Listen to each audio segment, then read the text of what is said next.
Okay, y'all, so here's the deal. A few days ago, Monday, January 22nd of 2018, The Breakfast Club had an interview with the beautiful Amara La Negra. Amara La Negra, my girl, from Love and Hip Hop Miami Season 1.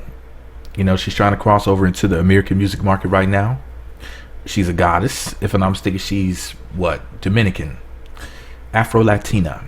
Beautiful, beautiful goddess. And, the interview was very controversial for numerous reasons, and I'm going to live listen to the video from The Breakfast Club, and I'm going to pause it and interject my opinions based off of what they said. So if you don't want to hear my opinions, you're on the wrong video. I'll be right back because I'm about to start listening to it right now. Wow, this is very interesting. Charlamagne Tha God starts off the interview asking Amara what she is race-wise. And she said that she's Dominican and she's obviously an Afro-Latina. Now, Dominican's not a race. If I'm not mistaken, it's considered to be an ethnicity. And, you know, like, so already I'm just kind of like, huh? I'm rather confused. I don't know. You know, a lot of people get race and ethnicity mixed up. There's only three races of people. Black people, Africans, Negroes, Negroids, whatever word you want to use, okay? Then there's Mongoloids, Asian, Oriental, whatever word you want to use to describe them, okay? And then there's Caucasoid, white, Caucasian, whatever you want to use to describe them. Anybody else is just a mixture of those three, okay? It's very basic. I'll be right back because I'm about to turn this interview back on. She feels that her afro hair goes with her personality. It's hard to have a perfect afro hairdo all the time, so she uses extensions to enhance it. Okay, so that answers that question. I mean, people flooded my comment section on the videos that I made about her talking about that particular part of the interview, and for some reason they did not they did not check to see whether or not somebody else said it. So I have dozens of people saying the exact same thing because some of these people just weren't intelligent enough to look at the comment section and say, maybe I should see whether or not somebody's gonna say what I'm saying. Mad people came and said the same thing. But yeah, her hair has extensions in it. But you know, the good thing about her extensions is that it looks like her natural hair anyway. So it's not like she's just trying to look like somebody else or whatever all the time. Now, there's nothing wrong with switching up. I've seen her with straight hair, and she looked phenomenal with it. I think she looks beautiful either way, actually. And this is going to hurt some people's feelings because there's a lot of dumb people out there. But I think she looks even better with I can't even get it out. I think she looks even better with the straight hair. And that's just my opinion. If you don't like it, get off my video. Thankfully, she brought up the point that people were saying that she's in blackface, man. I'm glad that she talked about that because that's one of the most asinine things I've ever heard said about Amara, is that she's some white woman in blackface pretending to be a black woman just running around fooling us. And I'm like, who's dumb enough to believe that? Well, people were actually saying that. I mean, people even said, like, came to my comment section on videos that I made about her. They're like, yeah, Amara's actually a white woman with some paint on her or some makeup or something. And then other people implied that, or rather said that she looks like a white woman that was dipped in chocolate, dipped in oil, dipped in mud, or had her complexion painted on her. Yeah, people mentioned melanin shots or melanin pills or whatever, which of course she mentioned in this interview. And I'm just so glad that she discussed that. I mean, that's some hurtful stuff. And you gotta understand something. Everybody who says something like that doesn't mean it in a hurtful way, because there's honestly just some people out there who are just that stupid. Like, I looked at her and just thought that she was just like a really beautiful woman. Like, I didn't look at her and say, oh, she looks like this, looks like that. I just said, dang, she looks good, you know, and I left it at that. But anyway, I'll be right back. She brought up a great point, which leads me to something else I'm gonna get to in a second. She was saying, you know, if you don't look like, you know, like Shakira or Jennifer Lopez or somebody like that, you know, the Latinas with a higher concentration of European genetics, it's like as if people don't really want to accept you as a Latino or a Latina in her case. And, you know, she was saying, like, as far as like black Latinos, they don't really talk about this thing, this whole colorism thing that she's facing. which of course brings me to this point. People who are Afro-Latinos and Afro-Latinas need to be working with black people, so-called African Americans, and doing something together. Instead of worrying about what those Caucasian people are worried about. And it just goes to show you that those people are white. Just because you speak a different language doesn't make you any less or any more white than a white person who speaks English. For example, if you know a Chinese person, right? Let's say you grew up with them, went to school with them, or work with them or something like that, but they don't know how to speak Chinese. Are they any less Chinese to you than a person who lives in China who speaks Chinese and never spoke a word of English? I mean, it's ridiculous. You know, see, this is the thing. This is why people really need to learn the difference between race and ethnicity. Amara identifies with being a Latina, but she's not being accepted by those people. She's accepted by black people. And you got to understand something. Those Latinos and Latinas that don't accept her are white. They may not identify as white, but that's because whiter people, how do I even describe this? Some white people are so racist that they look at white people who speak Spanish as basically, they look at them as not being white enough. And it doesn't even make any sense. It doesn't make any logical sense. In fact, somebody from Spain, for example, may have a higher concentration of European genetics. They may be 92% white. And some white person from America who's 86% white will look at them and say, no, I'm real white and you're not white enough. It's the most ridiculous thing ever. It doesn't make any sense logically, but you have to understand something. Racism is a mental disorder. That's why they're saying the things that they're saying. That's why they discriminate against people all the time anyway. And if those people don't want to accept Amara needs to come over here with the blackies from America, because blackies are so accepting that's the reason why black folks got, well, you know what happened in history. Is because black people just accept anybody, for better or for worse. And this is one of those situations where it's for better. So black people who speak Spanish or any other language, black people from around the world, need to work with each other. Because this whole, well, I'm a Latina or a Latino and you're an American and stuff like that, it's not working out too well for us. Because the white Hispanics, not all of them, but enough of them, don't accept you. And they're like, you know, I mean, like she's saying, you know, you don't really see them on the darker ones. You don't really see them on like magazines and stuff like that. And we all know why. Because it's discrimination.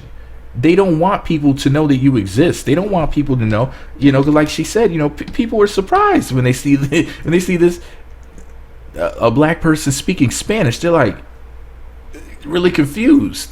They don't even know what to think about that. They're saying to her stupid stuff like, wow, I didn't know that black people spoke Spanish. I mean, that's such a stupid comment to make. But look who's making the comment. Anyways, I'll be right back. Interesting. I had to pause it real quick to say this. She said that young Hollywood, when he first saw her, instead of talking to her about her music, he was like, why is your hair so nappy? And Charlamagne's reply was, you should have told him to suck your you-know-what, your D word. Now, I never knew that Charlamagne said this. As much as I've heard about this controversial interview, that was never mentioned. So it sounds like Charlamagne is definitely against this discrimination. Now, people online, particularly these crazy black women, American black women, the craziest, we're running around talking about how, you know, Charlamagne and DJ Envy were denying colorism and all this other stuff. And then now I hear Charlamagne saying this, and I'm like, wait a second.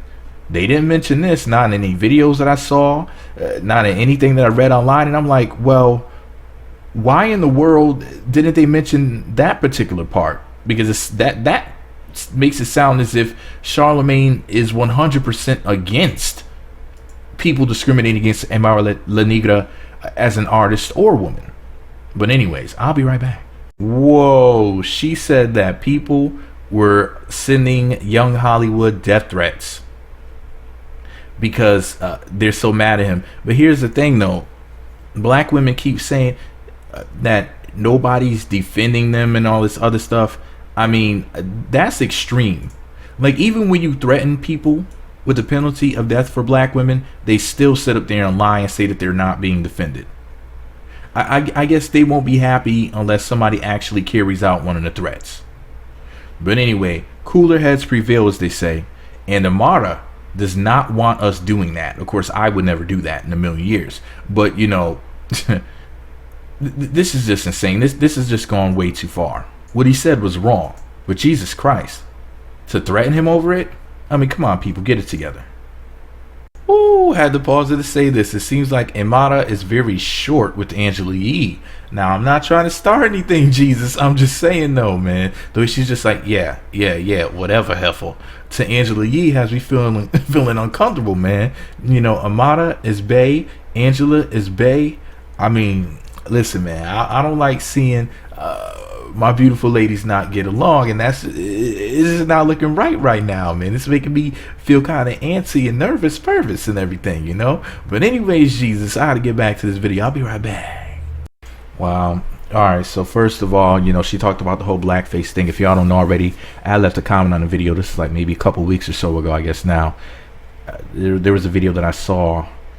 You know, I've seen more than one of them, and basically in the Latin countries and other Latin places or whatever, what they'll do is people will paint themselves like white Latinos or whatever will paint themselves black and imitate Amara, like put an afro wig on and stuff like that, maybe stuff their pants with a pillow to have a bigger butt. Like they do impressions of her and they'll paint themselves black, and it's just really disgusting and degrading.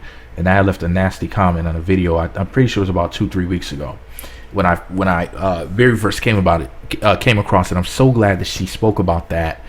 It really disturbed me, and I meant to make a video about it. Another thing that she mentioned in this interview was the fact that she wanted to be on a soap opera, and when she went to audition or whatever, they were like, "Look, you have a special look." Then they're like, "You know what? Let me keep it real with you because you're cool. If we come across like a gangster, prostitute, or slave role, we'll give you a call back." That has to be one of the, see, this is exactly what people in Hollywood have been saying for years now, that they don't want to give normal, decent roles to black actors. So this is what I'm trying to tell you. Since the world doesn't see you as a Latina, don't even worry about them. You're black. All right? Forget the Latina crap. They're not buying it. You're trying to sell it. Stop trying to sell it. They're not going to accept it. You're one woman, a very beautiful woman. Black people love you.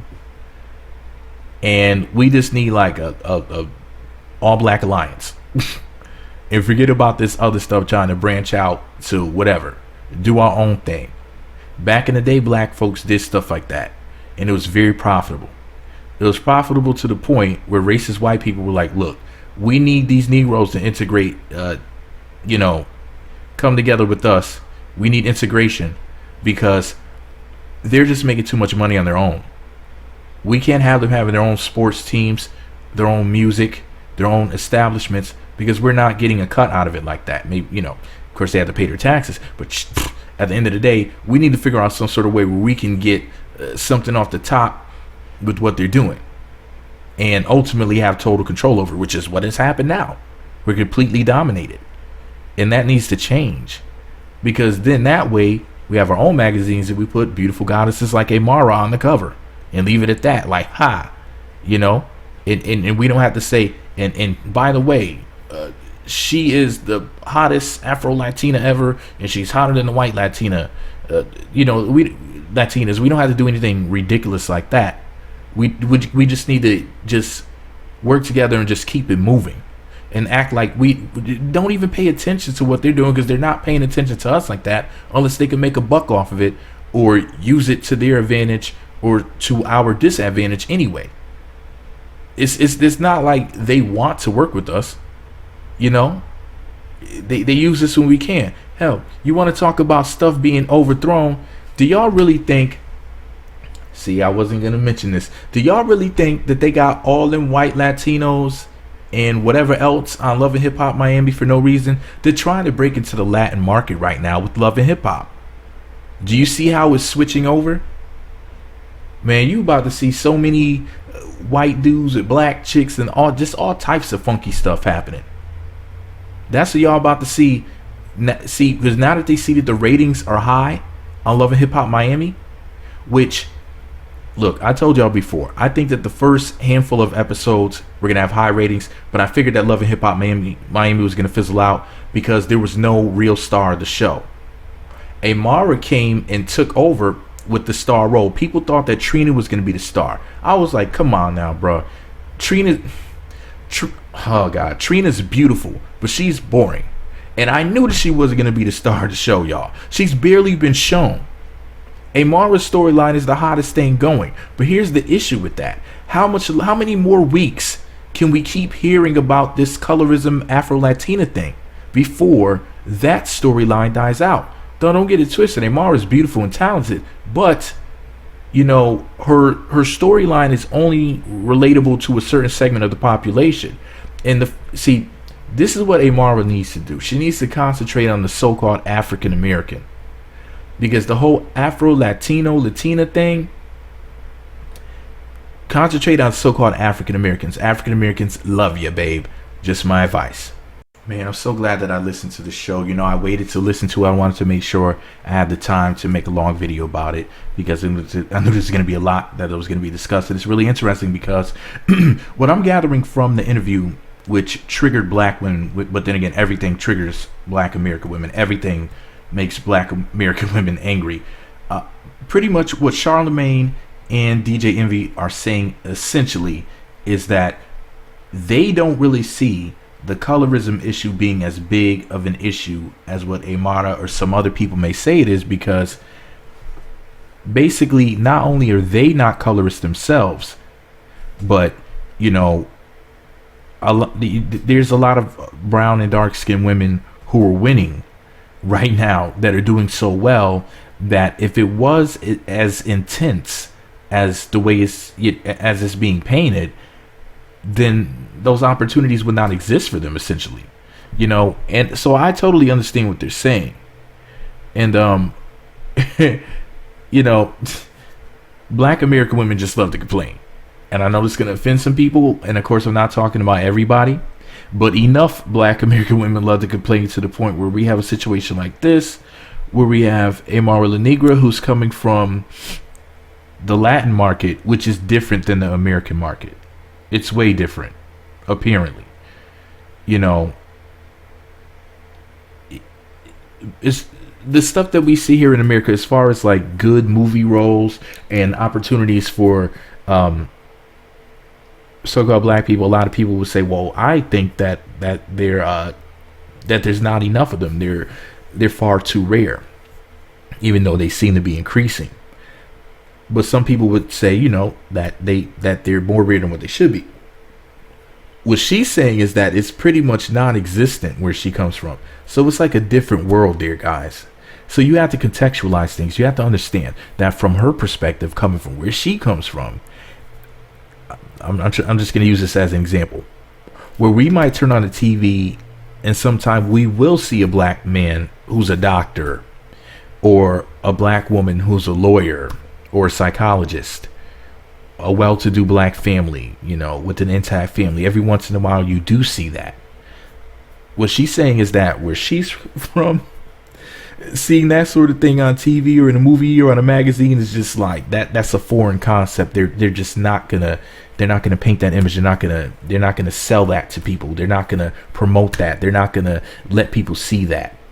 And they're basically tucking away people who look like her. Here in America, a beautiful woman like her, who happens to be dark skinned, is gonna be told that she's as perfect can be because she's fine. You know, here we embrace that. Well, she's saying like where she's from, it's like they'll act like you don't even exist. So I understand what sis is saying, So you have to contextualize things. She's just saying that from in her world, it's unheard of. But she understands that here in America, it's actually better than it, rather in the United States. It's better than it is in the Dominican Republic. No, no, no, no, no. I had to turn the microphone back on, Jesus. Bay says that she would stay with the man who cheated on her. You know, after she done invested time in him and she done had him, she doesn't want to just let a guy, you know, go like that if she has really invested in him, including investing herself in him. You know what I mean? Like giving herself to him and everything. And it's like, no, no, no, no, no. Amara, baby, you need to be worshipped. I'm sorry, but them feet need to be rubbed and you need to be told how perfect you are. Like there's no cheating on Amara La Negra.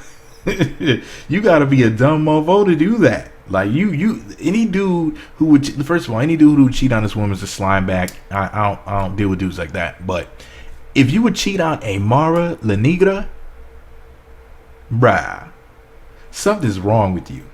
Like you, that Negro, excuse me, that person. Because she's into this we are all one race thing, so you never know. She might end up with Bob the plumber from down the street or something.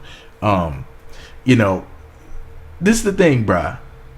Any guy who would cheat on Amara, any person, because I don't know, maybe she likes women. I don't really know what she's into. But anybody who would cheat on Amara is insane. This woman is turning women into lesbians out here. There's women out here who thought that they were straight. And then when they saw her, they started questioning themselves. They were like, ooh, you know what?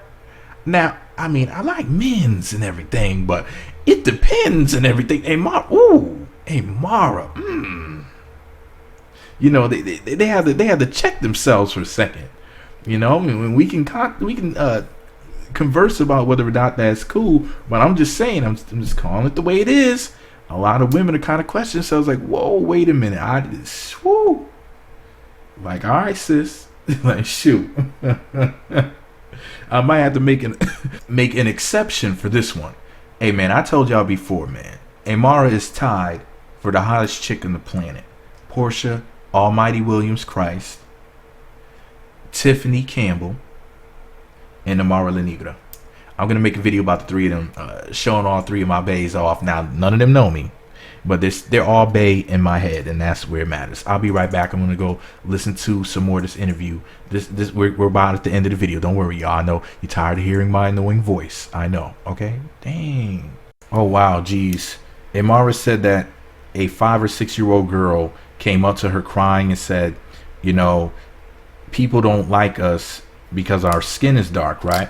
And they were talking about how like people will break you down because of your skin color. And Charlamagne brought up a great point. He said, you know, that, you know, a lot of times white people do that. They've been trying to psychologically break down the so-called black people and whatnot.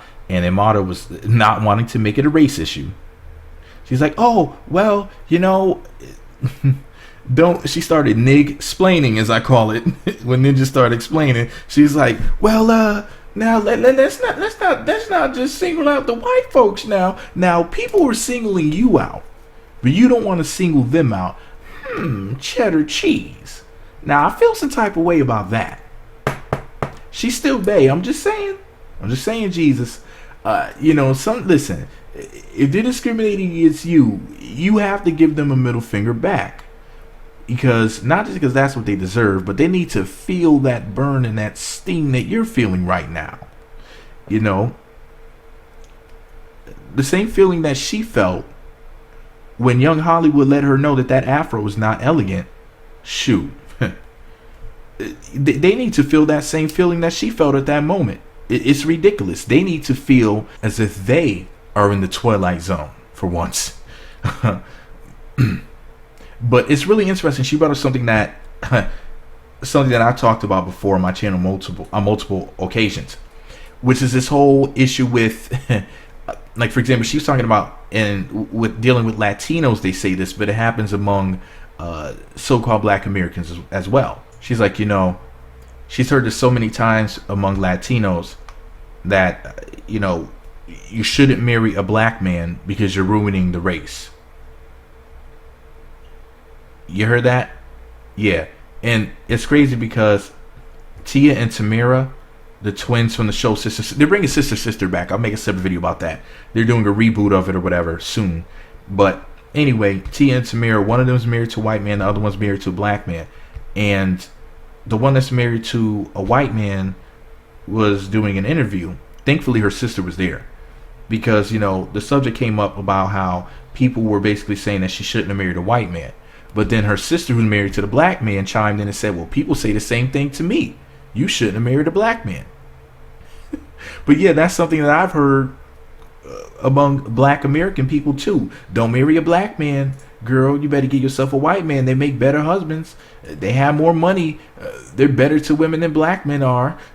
Go where you're celebrated, not where you're tolerated, and all this other foolishness. There's literally black women who were running campaigns on the internet to get black women to be with white and other non-black men.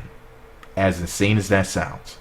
I don't even have to mention their names, but y'all know who some of them heifers are. Charlamagne brought up a great point, something that I discussed as well, which is the fact that black and white, you know, as far as like colors are concerned, we're told that black is, you know, is dirty, disgusting, dangerous, scary. White, he didn't use these exact terms, while white is pure, perfect, clean, acceptable, etc. Like the fact that these words are used in a way that they affect your mind and make you feel bad about yourself while making the other people feel good about themselves, and that's all true. And, you know, I talked about this years ago, which is the fact that there was something called the caste system. And they decided where a person was going to be in society, how they were going to be treated, and what they were going to get out of life based off of their genetic makeup, basically how black they were. And if you were, for example, 100% black, you were at the bottom, white people were at the top, and then they basically had it like divided, and they had like different classifications for you depending on whether or not you were half black, a quarter black, 1/8 black, 1/16 black, for example. And, you know, it's just so ridiculous, like when you really think about it. But they were really that specific. And then what they ended up doing was just saying, hey, F it. One drop makes you black, which doesn't make any sense because most European Caucasian people who live here in America are not 100% white anyway. In fact, there was a guy on some talk show. Was it the Rolanda show? I think the guy's name was James Cobb, C-O-B-B. I can't remember the exact talk show. I'll be right back. I'm going to go find out what the name of the talk show was he was on. I'm pretty sure it was Rolanda. Okay, his name is Craig Cobb. I think the show that he was on was the Trisha show, rather. Anyway, he was a neo-Nazi, and he wanted to live in this town in, was it North Dakota, with like all white people. And then come to find out, this mofo, after taking a DNA test on a talk show, was like 14% black. And after he found out, he was arrested, if I'm not mistaken, on 3 counts of terrorism. And he was refusing food. He was like allegedly like pointing guns at people with another, like with some other guy, with some associate or whatever. Like, dude flipped out. And I heard that the white people that were around him turned on him because they were like, bruh, you're not white or not white enough, because come to find out you're 14% sub-Saharan African, according to that DNA test. So the little all-white town that he wanted to be a part of, they were just like, bruh, no. You don't pass that 1 drop rule. You may pass the paper bag test, but bro, you don't pass the 1 drop rule. You know, you have people trying to enforce these racial and genetic rules on people, and come to find out, they're not even who they thought they were. They're going to sit up there and say, you know what, you're not white enough, and come to find out they're not white enough for themselves. It's sheer insanity. Racism needs to be added to the books of types of insanity. It's just ridiculous. It's like, and then they have to like add and subtract stuff and twist things, you know, as more information comes up, because it's like, Racism is a pseudoscience. It's a business. As Tariq Nasheed pointed out, it's also a religion. It's a lot of different things. It's literally, racism is God to racist people. They wouldn't know what to do without it. They literally would not be able to function. Wow, Charlamagne brought up a great point. He said nobody who blew up in the year 2017, because it's January of 2018 now. He's like, last year nobody blew up that was the quote unquote standard of beauty, because Amara is essentially saying, unless you look a certain type of way, then like the industry doesn't want to mess with you. But like Charlamagne said, the people who blew up last year were not considered to be a part of that standard. Cardi B, Tiffany Haddish, SZA, Issa Rae. He named 4 people. Let me see. Cardi B, rapper. SZA, singer. Tiffany Haddish, comedian and actress. Issa Rae, actress, writer, and whatever else she does. I think she might be a producer as well. I mean, a TV or a film producer, producing visuals, not music necessarily, even though I did hear her rap on her show. But this is the thing you got to ask yourself. If all of these black and mixed women, because Cardi B is mixed, but Tiffany Haddish is black, SZA's black, Issa Rae's black, and all of them are brown, all of them are on the darker side. Issa Rae's dark skin, Tiffany Haddish is dark skin, SZA is brown, close to dark skin, Cardi B is mixed. But this is the thing you got to ask yourself. If these women blew up, how did they blow up if they weren't part of that standard of beauty? And like Charlamagne said, it's about talent. Thank you, Charlamagne, for saying that. Man, I really enjoyed the interview with Amara La Negra. Amara La Negra. I don't know exactly how to pronounce her name. I just know Amara. And I know she's fine. So, and that's all that matters, man. Amara is bae all day. Okay? And you see, this is my thing, though, Jesus.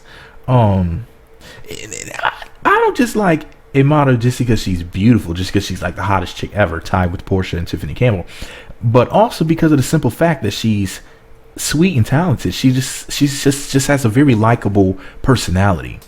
Unlike you heifers in my comment section. Now, you heifers in the comment section have very hateable personalities. So I'm just going to go ahead and say this before I go. Amara is a goddess. And you heifers in my comment section, stay bringing that nonsense. Let me know what y'all think about it all below. Be sure to subscribe to the Meat Magazine YouTube channels. Visit meatmagazine.blogspot.com for more. Follow me on Twitter at Meat Magazine, Meat Magazine 7 on Google+, Meat Magazine blog on Instagram. Be sure to hit that notification button. It's right next to the subscribe button. Looks like a bell. Once you click that button, you'll be sent alerts to be notified when the videos get posted.